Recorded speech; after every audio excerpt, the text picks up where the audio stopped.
सीताराम। आज हम जासपुर हनुमतिया मंदिर पर आए हुए हैं और महाराज हनुमान दादा का दर्शन भी किए।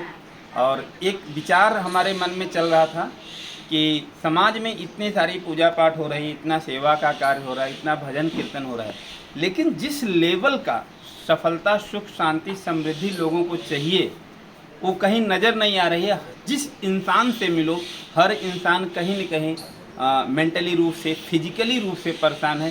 तो आज हम महाराज जी के यहाँ पास आए हुए हैं और महाराज जी का आशीर्वाद लेंगे और महाराज जी से इस समस्या का जो है समाधान पूछेंगे, इस सवाल का जवाब पूछेंगे। महाराज जी, मेरा सवाल तो आपने सुन ही लिया है, उसका आप जवाब दें।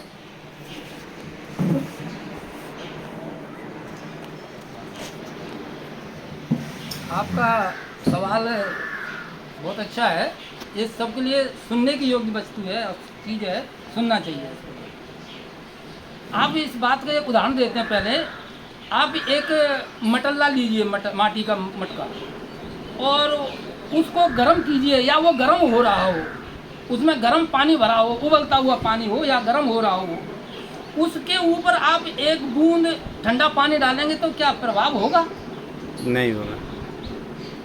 नीचे से गर्म हो रहा हो और गर्म हो चुका हो, उसमें हम इतना सा छींटा पानी का ठंडा डालें या उसमें हम एक इतना चुल्लू भर के पानी डालें, क्या उसमें असर होगा? नहीं होगा। हैं?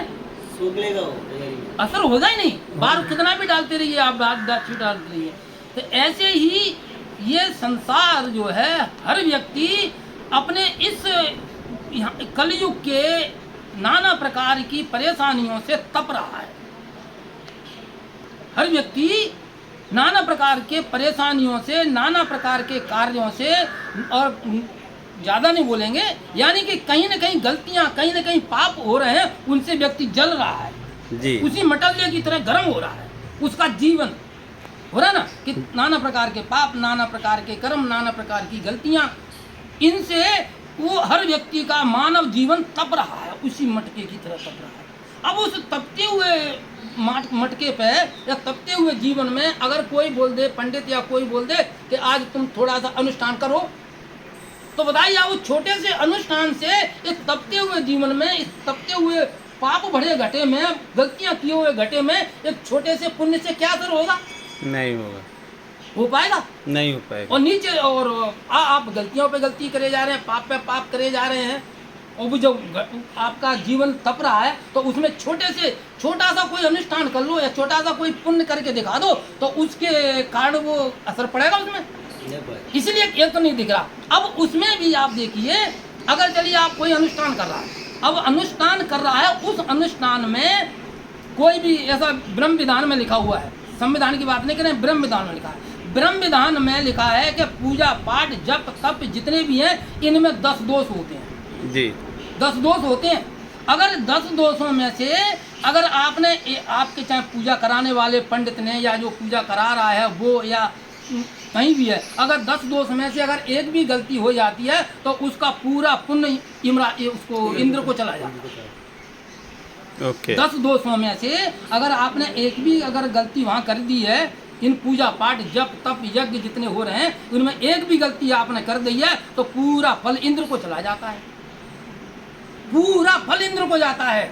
तो उसका एक कारण तो ये हो रहा है, इसलिए पुण्य नहीं मिल रहा। अब उसमें गलतियां कौन कर रहा है? देखिए गलती कहाँ होती है। आपने यहाँ कोई अनुष्ठान, यज्ञ कराई, अब यज्ञ कराई आपने यहाँ, तो यज्ञ में देखिए आप, वहाँ सबसे पहले स्थान दोष, स्थान कैसा है? अगर आपका स्थान सही नहीं है तो वहाँ सबसे बड़ी गलती हो गई। पहले के जो कोई पूजा पाठ करते थे, माता बहनें गोबर से लीपती थी उसको, जी। लीपी जाती थी ना। जी जी। तो पहले सबसे पहले गलती स्थान दोष होता है आजकल में। अब दूसरी गलतियां सामग्री दोष, सामग्री जी। यानी जो वस्तुएं पूजा में लगाई जा रही है उसमें कितना दोष होता है। अब देखिए आजकल के, हम ब्राह्मणों की बात नहीं करें, ब्राह्मण अगर आपका अनुष्ठान करने आए तो ब्राह्मण बोल देंगे हम अपना सामान लाएंगे। तो पंडित लोग क्या करते हैं, एक पूजा में रखी हुई सामग्री घर ले जाएंगे, आप उसको बोलेंगे मैं सामान लाऊंगा, वही सामग्री ला करके फिर रख देंगे पूजा में। कितना बड़ा दोष लग रहा है बताइए आप, लग रहा है ना जी। तो उसका पुण्य मिलेगा? नहीं मिलेगा। ये दोष बता रहे हैं, ये 10 दोष। यानी पूजा पाठ जप तप यज्ञ हवन, इनमें 10 दोष होते हैं। ऐसी गलती है। अब सबसे बड़ी गलती हम बता दें आपको, जो पूजा करा रहा है या जो पूजा पर बैठा है, जैसे ये पूजा करा रहे हैं, इनको अपने आप का कर्ता दोष बोलते हैं कि कर्ता क्या स्वच्छ बैठा है, नहाया धोया है, ब्रह्म विधान के अनुसार बैठा है, जनेऊ होना चाहिए, सिका होना चाहिए, तिलक लगाना चाहिए, सिर ढका होना चाहिए, ये कर्ता दोष होता है। अब दूसरा जो करा रहा है व्यक्ति, पंडित। अब पंडित की देखिए, पंडित के अंदर कौन से दोष हैं? पंडित हमने ज्यादातर देख रहे हैं या तो झूठे मुंह मंत्र बोल रहे हैं, कुछ न कुछ झूठे मुंह बोल रहे हैं। आई समझे? और भी गलतियां नहीं बोलेंगे हम। अगर ये अनुष्ठान लंबा चल रहा है, अगर अनुष्ठान 2-4 घंटे का लग रहा है, तो पंडित लोग या जो कर रहा है वो उठ करके जाएंगे, कोई पेशाब करके आ रहा है, कहीं कुछ खा पी के आ रहा है।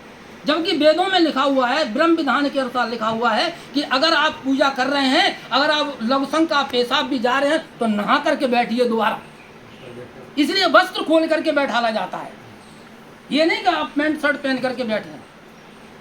लगाना ये सबसे बड़ा दोष है। अगर आप पूजा में लगे, बीच में से उठ करके आप लघुशंक का पेशाब के लिए गए, तो आपको नहा करके ही बैठना पड़ेगा। ये नहीं कि पेशाब करके आए और फिर बैठ गए पूजा में, ये कहाँ की शुद्धता है? कितना बड़ा दोष है, हो गया ना। इस और दूसरा